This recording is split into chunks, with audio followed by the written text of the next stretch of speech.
Hello learners, good evening. Very warm welcome on YouTube channel Pathfinder for Net JRF. Myself Aruna. Trivia test series को आगे बढ़ाते हुए आज next part करते हैं। इससे पहले जो स्टूडेंट्स नए हैं वो जान ले, trivia test series net JRF और सेट एग्जामिनेशन के लिए चल रही है। पेपर 1 की यूनिट 1 शिक्षण अभिवृत्ति टीचिंग एप्टीट्यूड, आज इसका हम पार्ट 6 करेंगे। बहुत ही बेहतरीन पार्ट रहे हैं हमारे पिछले 5 पार्ट। जो बच्चे आज नए आए हैं वो चैनल को सब्सक्राइब कर ले और पिछले 5 टेस्ट जरूर दें और चैनल को सब्सक्राइब करें, वीडियो को लाइक और शेयर जरूर करें। चलिए पहला क्वेश्चन स्टार्ट करते हैं। स्टेटमेंट दिया है हमें, कथन अधिकतम निष्पादन परीक्षण विद्यार्थियों के ज्ञान और क्षमता की ऊपरी निष्पादन परीक्षण परीक्षाओं के, 2 बार लिखा है, दोबारा करते हैं। अधिकतम निष्पादन परीक्षण परीक्षार्थियों के ज्ञान और क्षमता की ऊपरी, इसको काट देते हैं, ऊपरी सीमा का आकलन करने के प्रयोजन से तैयार किए जाते हैं। क्या जो भी परीक्षण है उनमें ये एक परीक्षण है? अधिकतम निष्पादन परीक्षण ऐसा कोई परीक्षण है? पहले तो ये देखिए, मैक्सिमम परफॉर्मेंस टेस्ट। दूसरा कथन दिया है विशिष्ट अनुक्रिया आधारित परीक्षण। हमें पता चल गया दोनों क्वेश्चंस में क्या है, परीक्षण पूछा है। क्या ये दोनों ही परीक्षण दिए हैं? ये नाम इनके सही हैं? अगर हाँ, आपको पता है कि हाँ अगर दिया है ये दोनों नाम सही है तो फिर आगे बढ़ते हैं। किसके लिए है? परीक्षार्थियों के लिए है दोनों। व्यवहार और गुणों की माप आए गए, माप करने हेतु तैयार किए जाते हैं। देखो दो इसका आंसर, पहले तो आप बताइए। मैंने ब्रेक कर दिया इनको, देखिए पहले क्या ये दोनों परीक्षण है? अगर ये दोनों परीक्षणों का नाम है, परीक्षण आते हैं, तो क्या ये परीक्षार्थियों के लिए है?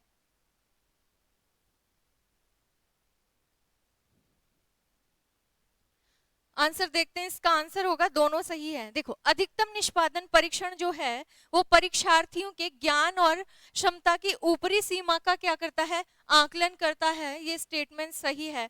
और परीक्षण 2 है विशिष्ट अनुक्रिया आधारित परीक्षण। ये भी किसके लिए है? परीक्षार्थियों के लिए है, जो कि उसके व्यवहार और गुणों को मापता है।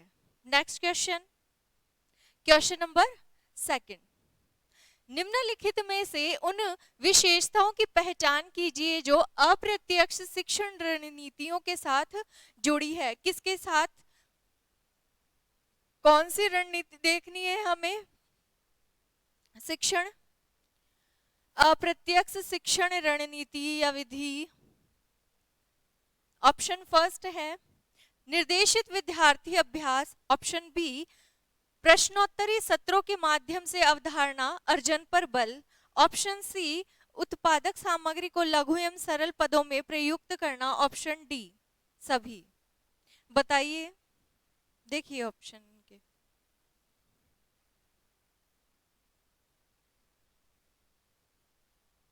Indirect instructional strategies. क्या इनडायरेक्ट इंस्ट्रक्शनल स्ट्रेटजीज में ये तीनों आती हैं? ऑल, सभी। इनडायरेक्ट अगर किसी को हम शिक्षण टीचिंग करवा रहे हैं तो बच्चे को क्या करेंगे? निर्देश देंगे, गाइड करेंगे। प्रश्नोत्तरी, प्रश्न उनसे पूछेंगे, बच्चा क्या करेगा?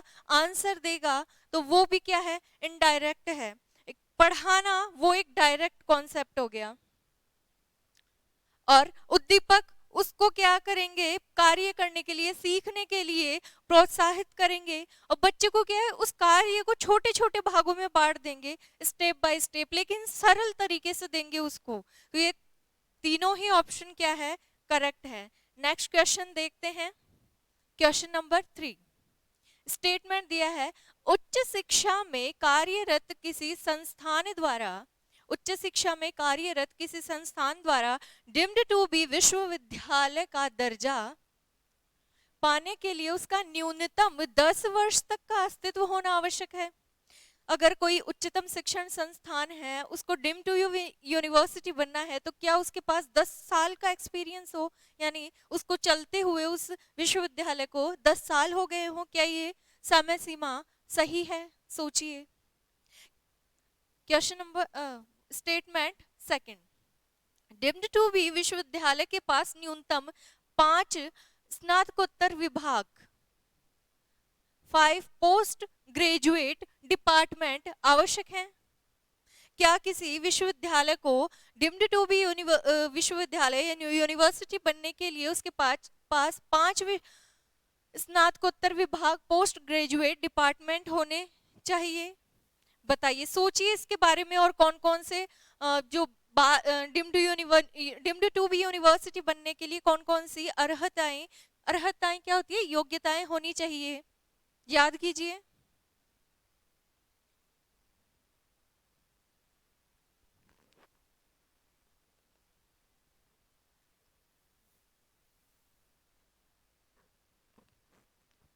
देखिए, कथन 1, उच्च शिक्षा में कार्यरत किसी संस्थान द्वारा डिम्ड टू बी विश्वविद्यालय का दर्जा पाने के लिए उसके पास क्या है?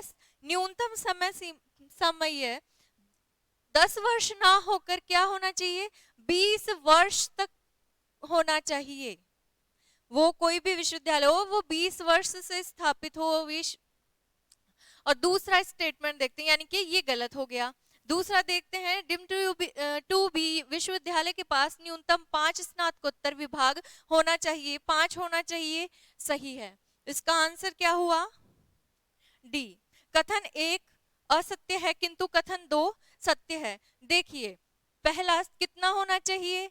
20 वर्ष हो गया हो उसको अस्तित्व में हुए। 5 पोस्ट ग्रेजुएट डिपार्टमेंट होनी चाहिए। और स्टूडेंट और टीचर की संख्या कितनी होनी चाहिए? 100 तो टीचर हो और 2000 कितने हो? स्टूडेंट। 100 अध्यापक और 2000 विद्यार्थी। इनका रेशो कितना निकल के आया? 1:20, यानी कि एक टीचर के पास कितने पर 20 स्टूडेंट।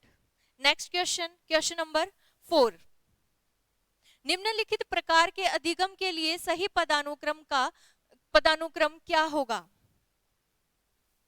ऑप्शन ए विभेदीकरण अधिगम, ऑप्शन बी संकेत अधिगम, ऑप्शन सी अवधारणा अधिगम, ऑप्शन डी समस्या निदान अधिगम, ऑप्शन ई नियम अधिगम।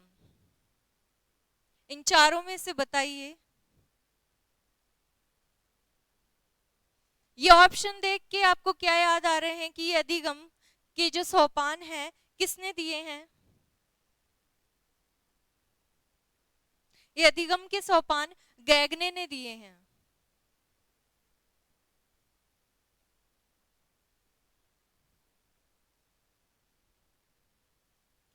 बताइए आंसर।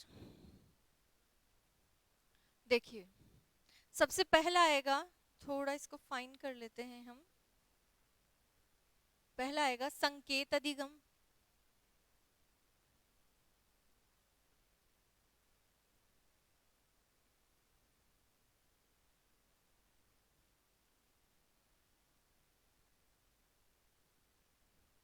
दूसरा SR अधिगम, तीसरा अधिगम देखते हैं श्रृंखला,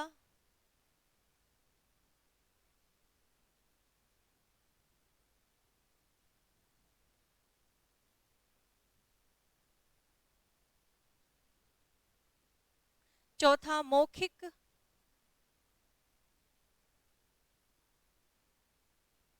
सहयोग अधिगम।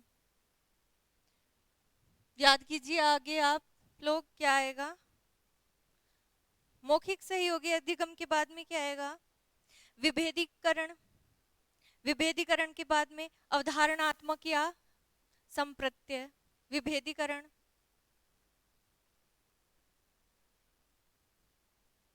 विभेदीकरण अधिगम, छठा संप्रत्यय या अवधारणात्मक अधिगम।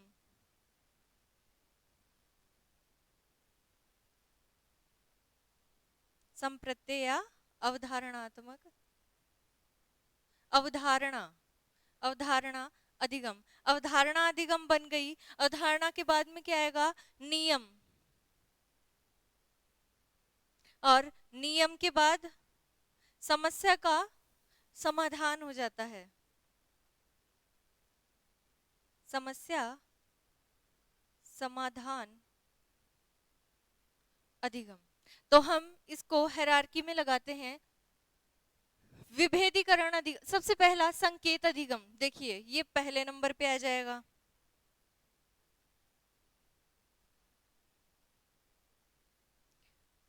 समस्या समाधान अधिगम सबसे लास्ट का है, नंबर 8। नियम अधिगम उससे पहले आता है, नंबर 7। अवधारणा अधिगम, देखिए अवधारणा का कहाँ है? संप्रत्यय अवधारणा अधिगम नंबर 6। तो और विभेदीकरण कहाँ है? Number 5।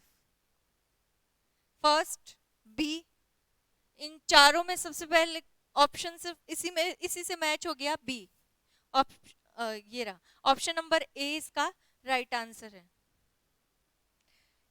Next question, question number 5। निम्नलिखित में से किस में प्रभाव की दिशा मुख्यतः एक तरफा होती है? प्रभाव की दिशा मुख्यतः एक तरफा होती है। किस में होती है? जब हम किसी की काउंसलिंग करते हैं, परामर्श देते हैं, मार्गदर्शन करते हैं, शिक्षण, किसी को टीचिंग करवाना क्या वन वे प्रोसेस है? नहीं, ये टू वे प्रोसेस है। अधिगम क्या है इसका राइट आंसर?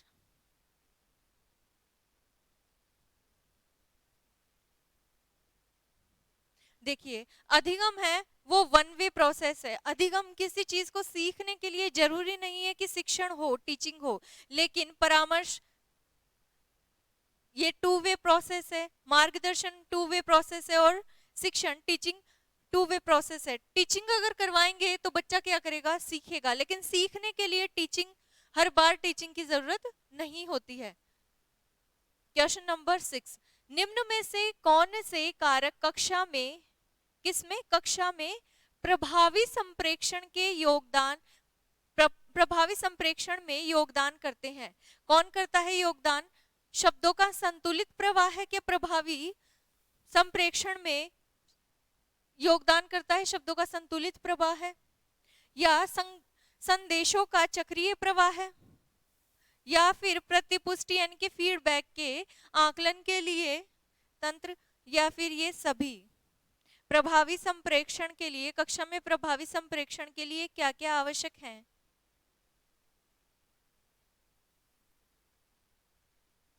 कक्षा में प्रभावी संप्रेषण के लिए ये सभी आवश्यक हैं। Option number D. Next question, question number 7। निम्नलिखित में से उन विशेषताओं की पहचान कीजिए। क्या देखना है हमें? कैरेक्टरिस्टिक्स, विशेषताएं। किसकी विशेषता देखनी है? देखते हैं।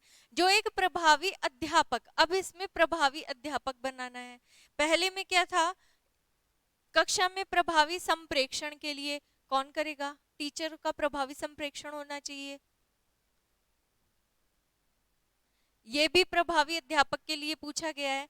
के लिए सहायक व्यवहार, हेल्पिंग बिहेवियर।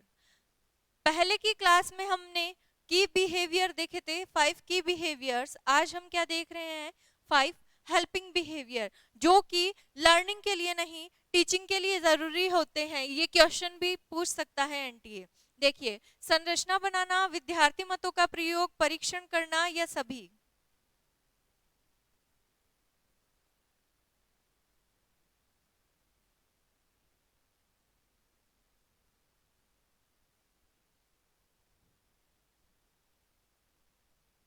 देखिए दोस्तों, इसका आंसर सभी होगा।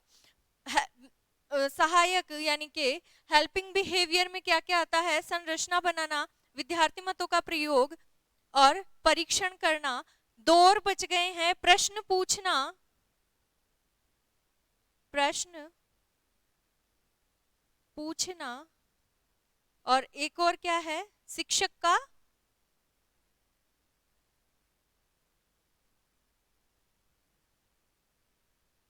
प्रभाव। ठीक है, नेक्स्ट क्वेश्चन में चलते हैं। क्वेश्चन नंबर 8, अधिगम के ज्ञान के अनुक्रम में किस प्रकार का अधिगम नियम अधिगम के तुरंत बाद आता है? नियम अधिगम के तुरंत बाद क्या आता है? नियम अधिगम हमने कहाँ पढ़ा था? ऑप्शन देखते हैं, समस्या समाधान अधिगम, संप्रत्यय अधिगम, विभेदीकरण अधिगम या श्रृंखला अधिगम। ये सब हमने कहाँ पढ़ा था? गैगनिक के अधिगम में। वो देखें हायरार्की, हम देखिए, संकेत अधिगम नंबर अधिगम नंबर सेकंड, एसआर अधिगम नंबर थर्ड, श्रृंखला अधिगम नंबर 4, मौखिक सहयोग अधिगम नंबर 5, विभेदीकरण नंबर 6, संप्रत्यय अवधारणा अधिगम नंबर 7, नियम अधिगम और नंबर 8, समस्या समाधान अधिगम। तो नियम अधिगम के तुरंत बाद क्या आता है? संप्रत्यय अवधारणात्मक अधिगम, संप्रत्यय या अवधारणा अधिगम। ऑप्शन बी इसका राइट आंसर होगा। आज का second last question, question number 9, किशोरों में निम्न में कौन सी भावनात्मक विशेषता निर्णायक महत्व की है? कौन सी भावनात्मक विशेषता निर्णायक महत्व की है? समूह से दायित्व की भावना, ऑप्शन बी नायक पूजा और संवेदनाएं, ऑप्शन सी पड़ोसियों के साथ भावनात्मक संबंधों का विस्तार, ऑप्शन डी निर्भरता, उन्मुखता और मित्र बनाना। बताइए आंसर।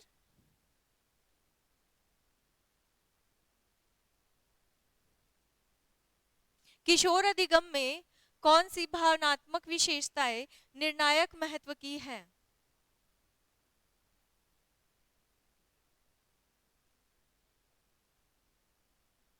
नायक पूजा और संवेदनाएं। जिस किसी ने बीएड कर रखा है तो वो बीएड में भी हमें ये सब कुछ पढ़ाते हैं, एक अलग से चैप्टर होता है इसका। आज का लास्ट क्वेश्चन, क्वेश्चन नंबर 10, कथन 1 है, अनुशिक्षण समूह परिचर्चा और प्रश्न उत्तर सत्र संवादात्मक है। क्या अनुशिक्षण समूह चर्चा और प्रश्न उत्तर सत्र संवादात्मक है? कथन 2, परियोजना कार्य, प्रयोगशाला कार्य और अनुरूपण और भूमिका परियोजना, प्रयोगशाला और अनुरूपण और भूमिका निर्वहन प्रक्रिया आधारित है और अप्रत्यक्ष शिक्षण विधि के अंग है। बताइए, हमने ये पहले के टेस्ट में ये दोनों देख रखे हैं, जो क्वेश्चन पूछा था और उनके ऑप्शन पूछे थे कि कौन सा संवादात्मक आते हैं। उसमें ये तीनों थे, 5-6 ऑप्शन दिए हुए थे, इनमें से ये तीनों टिक करने थे। अब एनटीए ने इनको क्या किया, स्टेटमेंट में पूछ लिया क्या ये संवादात्मक है, और इसको पूछ लिया क्या ये अप्रत्यक्ष शिक्षण विधि के अंग है।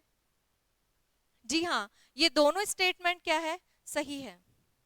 तो आज का ये टेस्ट यहीं पूरा होता है। अगर आपकी तैयारी में इन टेस्ट से कुछ भी हेल्प हो रही है तो वीडियो को ज्यादा से ज्यादा शेयर कीजिए, लाइक कीजिए। धन्यवाद।